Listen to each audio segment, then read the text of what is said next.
I just wanted to start the show off by giving a kind word to any and all people that are being affected out there by nature's cruel bitch slap. California is being shit on by the actual earth right now. First, they just get butthurt as people outraged so easily, then the fire struck. And now the rain. They're just taking a beating. And as easy as it would be to continually bash them because Texas is the shit, it sucks when there isn't shit you can do to control your situation. Just be strong and keep on moving. And hopefully you had good insurance. With that being said, what is going on, everybody? Welcome back to another episode of Hanging Heavy. As always, I'm your boy Desecrator. And this is the podcast, the show where the topics can get as heavy as the host. So let's get into that.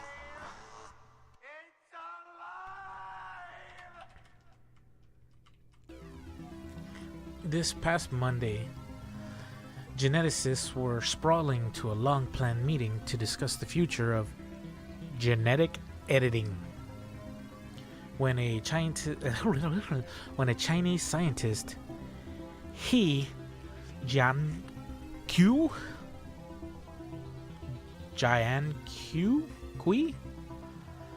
oh, that's enough fucking trying to say his name. Some fucking guy of the Shenzhen Harmonicare Women's and Children's Hospital revealed that he had edited the DNA in a pair of human embryos, disabling the gene required for HIV infection to occur. They then transferred the embryos into the mother's uterus, later leading to the birth of twin girls. He offered no independent confirmation or a peer-reviewed scientific article to support his claim, so if it is true, they would be the first genetically edited babies. Whoa there. What the fuck? Playing God much? There's a huge ethical debate over what would be considered designer babies, which would mean using gene editing to select traits or enhance others.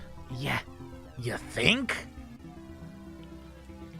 So apparently the test conducted for this included 22 viable embryos. 16 got this genetic enhancement, you could call it. 11 of those were implanted into 6 women before the twin pregnancy was achieved and held viable. That's a big yikes. I get it's for the better of mankind, but are we really sure what the fuck could or could not go wrong for these babies without said gene? What if by pulling that gene away from the sequential order that needs to be perfect, for lack of a better word, to harbor healthy life? I think that testing on humans is too fucked up. The world doesn't need more people. It's the exact opposite, in fact. They should stop these fucking top mind scholars from doing this shit to find a way to fix our current problems, you think? Not wasting time or trying to solve problems that might potentially, keyword, might happen in the future. But what the fuck do I know? I run a podcast that I'm sure no one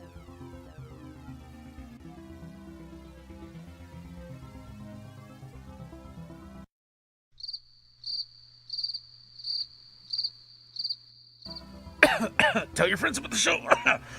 Excuse me, feeling a little sick. Researchers who discovered a superbug were living aboard the International Space Station are reaching out for urgent research support into how space affects their developments. So NASA or scientists at NASA have discovered that there are 5 different varieties of the Enterobacter, which were found in the International Space Station toilet and exercise area. What the fuck are they doing up there? Damn. So, previous studies have shown that when exposed to the conditions in space,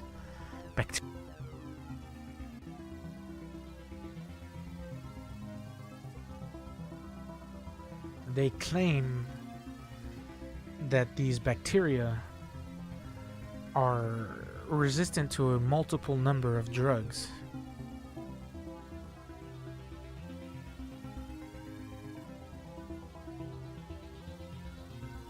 Pathogenicity.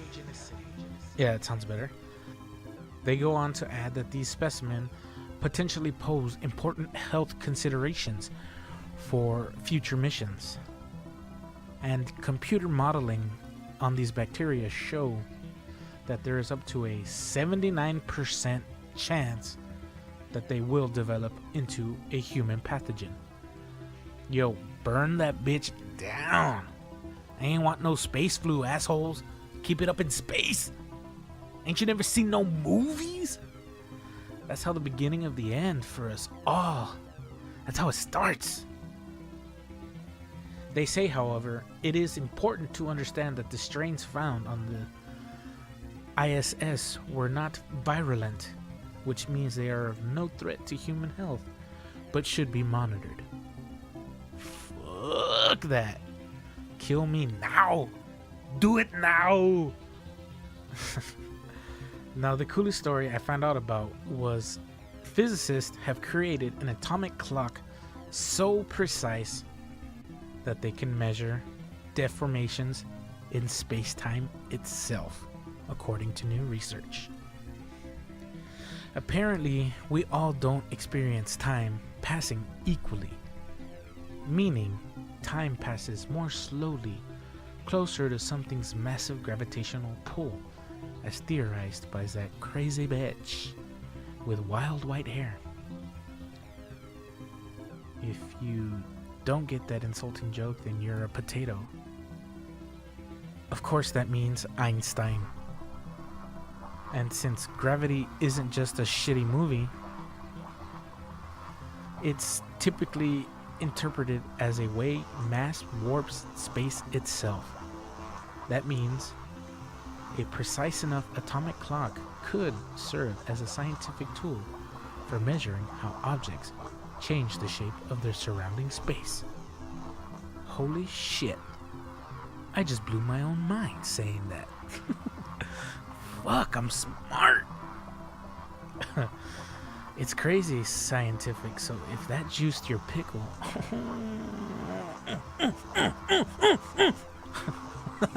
Sorry. I highly recommend looking into that. You won't be disappointed. Nerd. Yes, science. Well, as I've mentioned in the past, my son is at the ripe age where he's watching cartoons and shows that are above toddler stuff. And his favorite at the moment is SpongeBob. So I mentioned this with a heavy heart. But the show's creator, Steven Hillenburg, died at the age of 57 after he struggled with ALS. I am more familiar with his work than my kid because I watched shows he worked on growing up. Another big one that has a lot of similar people working on it is Rocko's Modern Life. What a coincidence. He helped write and direct that show, sealing his place at Nickelodeon. He said without working on Rocko, he would have been lost with his own creation. And with that in mind, they do have a similar pace back in the early episodes of old SpongeBob.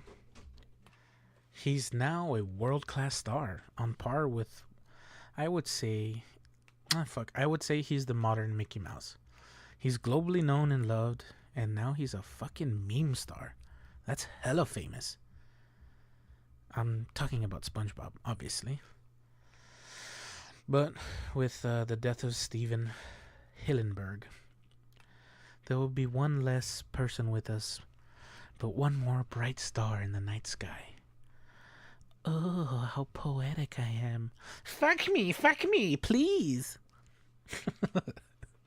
Sorry, I guess death makes everyone uncomfortable.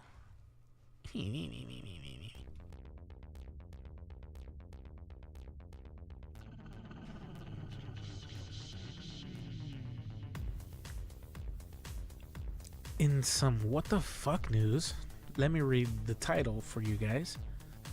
South Carolina inmates accused of scamming U.S. service members in a sextortion ring.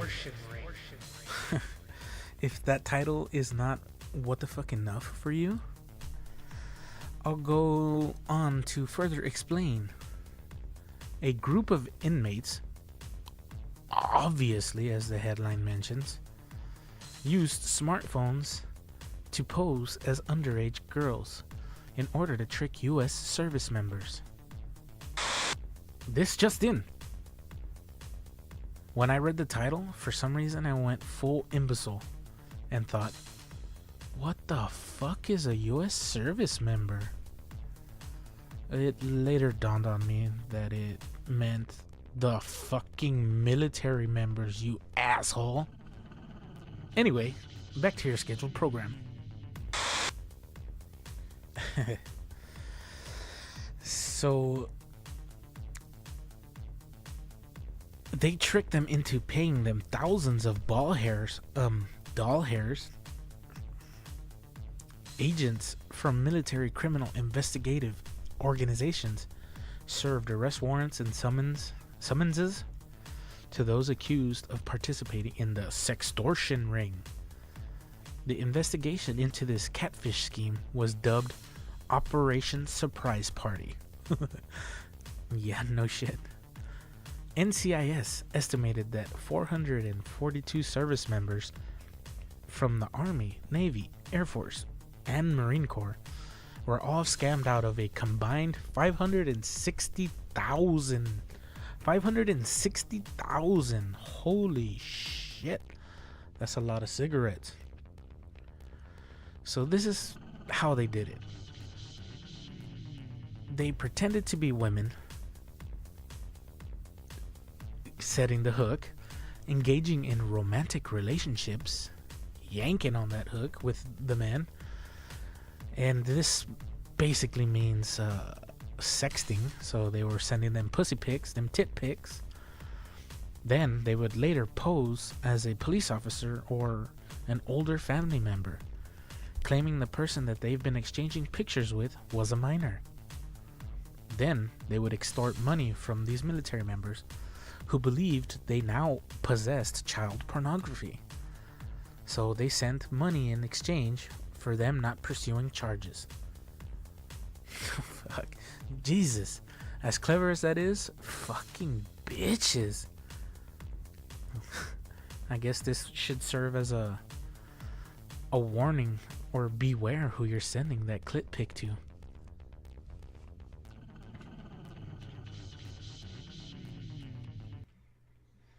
Well, this isn't a serial killer corner officially, but oh, it's looking that way, so fuck it.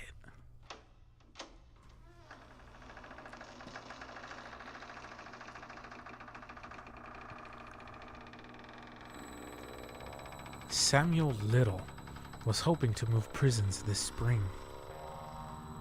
The 78-year-old was spending the rest of his life in prison after being convicted of killing 3 people.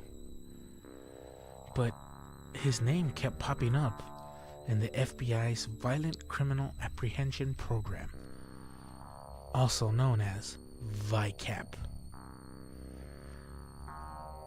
His name kept popping up in connection with a series of unsolved murders across the country. One killing in Odessa, Texas appeared to be particularly relevant, so 2 FBI crime analysts And James Holland from the Texas Rangers went to see Little in prison and tried to get him to talk. Oh, but he was more than accommodating.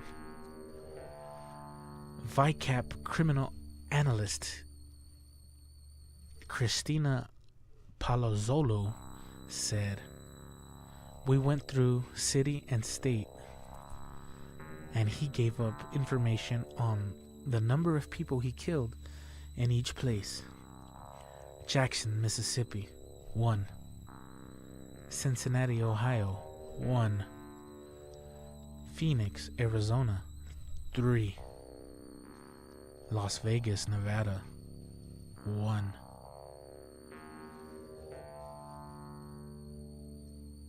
In all, Little confessed to almost 90 murders in that interview and several others he gave later. According to Texas Rangers and the FBI, the killings occurred across the country, from Los Angeles to Miami, Houston to Cleveland, all in the span of 30 to 35 years. So this killing spree spanned from 1970 through on to 2005. Investigators have confirmed 34 of these confessed killings, yet many are still pending. The numbers remain uncorroborated, stacking him up to be the most prolific serial killer in United States history, if convicted. His victims were all fallen in the same category. Little targeted, marginalized, and vulnerable women who were often involved in prostitution or addicted to drugs. You associate these people as people typically that wouldn't be missed or even noticed if found dead. In these interviews, he was noted by remembering where he was, the car he was driving, and even draw pictures of the women that he killed. Every victim that he claims and that has been corroborated for have all been beaten, then strangled, ending with their bodies being dumped. So Samuel Little may be going into the record books as America's most prolific and deadly serial killer.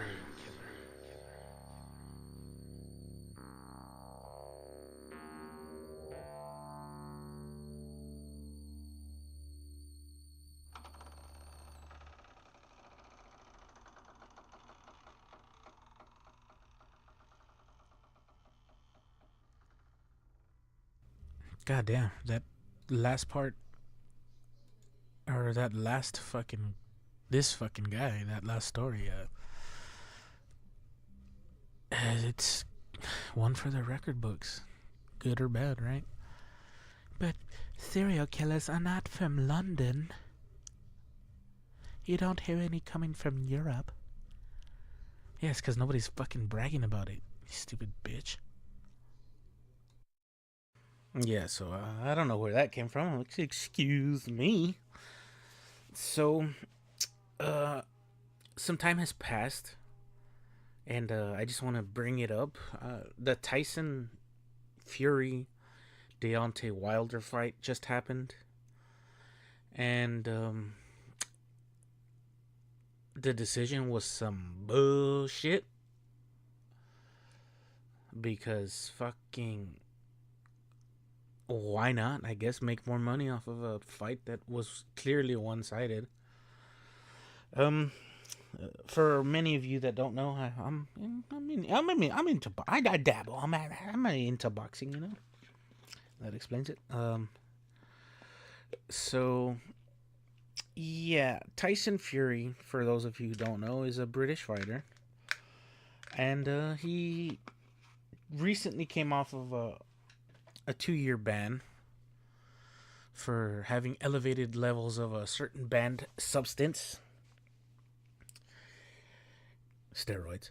Um, but I mean, when you're coming off of injuries and shit like that, yeah, I mean, it's commonplace to take steroids to get better faster, especially in a sport to where you need to fight a couple fucking fights to sustain yourself as an athlete and monetary wise.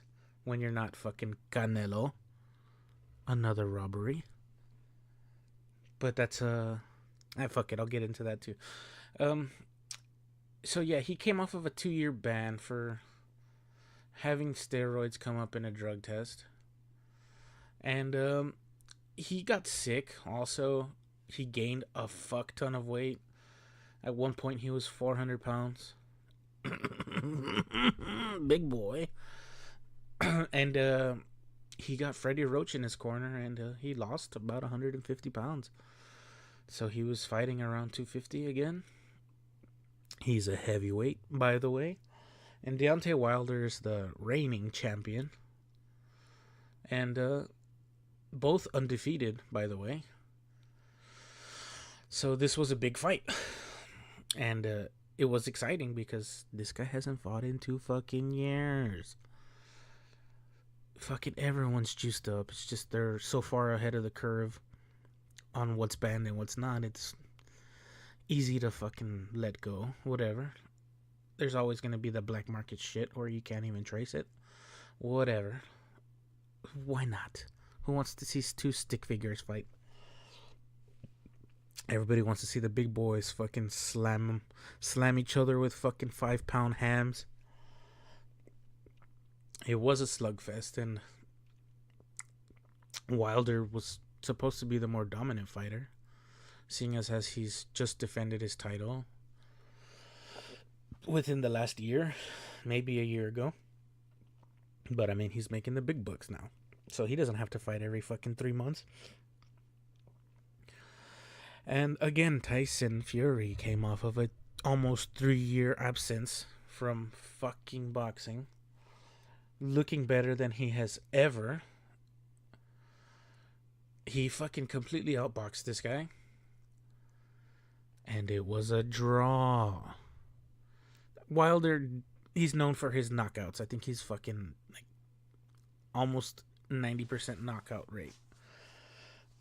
That's not true, but whatever. Fucking, he knocked him down twice, and one of them was more of a push down. And everyone, the count was slow on that second knockdown. It was a knockout. No, it wasn't. And he got up and he fucking danced as soon as he stood up. Like, he wasn't knocked out. Shut up. He knocked him down. I'll guarantee that. He fucking got him straight. But 2 knockdowns doesn't win a fight when you're fucking backpedaling, when you're being pushed by a more dominant fighter. You don't win a fight by 2 knockdowns. Like, you have to knock that motherfucker out. And he didn't. But somehow, one judge gave him 7 rounds when he wasn't even there for 5. If anything, I'll give him 4 rounds. 4 out of 12 isn't enough to win a fucking championship title fight. Get the fuck out of here with that. The fucking boxing is more rigged than anything. At this point, they got to California. The fight was in California. Usually the fucking paid off judges are from Nevada, calling out fucking Canelo's fucking deep money bags, fucking De La Hoya, his promoter. Yeah, and that's another robbery. Fucking Triple G Canelo fight. Triple G fucking worked this guy. Canelo had power punches, but he threw fucking hastily, and then the punches he did through, most of them didn't fucking land. Get out of here with that bullshit. But Canelo was the favorite to win. Well, he didn't fucking win, but he didn't lose, which he should have. A fucking draw. Get the fuck out of here. They only do that shit in boxing so that they can fucking make money on the rematch. And as much as I'd love to see the rematch between Canelo and Triple G so Triple G can put the fucking nail in the coffin, let it go. Just like they did when they wanted him to fight Pacquiao. They pushed the fight off 3-4 years when the fight should have happened 5 years ago. They did the same thing with Triple G. The fight should have happened 3 years ago when Triple G was in his prime and Canelo was in the beginning of his reign as the number one selling boxer in America in boxing sports. Fuck Canelo, the overhyped piece of shit. You know, I'm fucking from Mexican heritage. I'm Hispanic, being born and raised in Texas. Fuck Canelo, that piece of shit. He too was found using steroids, but guess what? He's boxing's golden goose laying egg, motherfucking having bitch. He gets banned 6 months. What?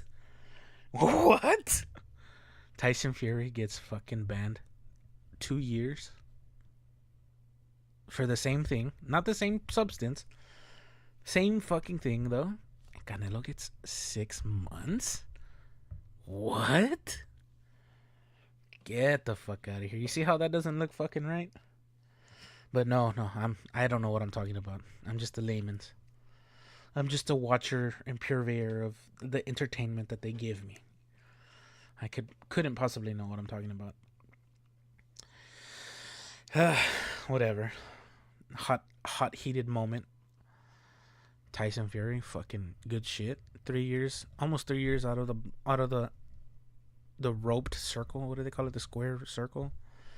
Whatever. That's a stupid analogy or fucking way to put it. They're almost 3 years out of the boxing ring, and you come out and you fucking show up the champion. He's going now to say that he knows, everybody knows who the real champion is, and Deontay's gonna fucking do anything in his power to keep that title and dodge the fight, which I completely agree he will. And in 3 years there will be a rematch when fucking Tyson Fury, and heavyweights, they don't age very well. But whatever. So yeah, I guess that little fucking boxing rant is gonna go ahead and close out the show. As always, I'm your boy Desecrator. This has been Hanging Heavy, the podcast where the topic can get as heavy as a host. And I just want to thank you guys for listening. I appreciate it. I like doing this, and maybe next episode might have a good old boy coming back. Not for permanent residency, but it'll be good. It'll be good to see if he comes back and joins me. And if you've actually been listening to this entire show since its birth, that should be a good warning. Not a warning. It should be a good telling of who's coming back. But yeah, I want to thank you guys for listening. If you don't have it already, go ahead and download the Podbean app. It automatically gives you updates, and you can like, comment, share, fucking distribute this shit out on your social media. Please do, because I don't believe in that evilness that they're doing. I like my privacy. Sure, it's easy to find out who anyone is at any time in these days and ages, but you know what? Fuck that. You already have it anyway, so go ahead and just help your boy out. So yeah, the Podbean app is a good way. You can also go to the website hangingheavy.podbean.com. You can also check the podcast out on YouTube. Go to the YouTube search bar, type in Hanging Heavy Podcast. And recently I just got this onto Spotify, so that's another way to reach out. You can download and listen. You don't have to waste your precious data. You can download it while you're on a Wi-Fi signal, and go ahead and listen. You can do that with the Podbean website and the app. I'm still working on getting this onto Google Play and on the iTunes store. So fucking much love. Thank you for listening, and rich and rare.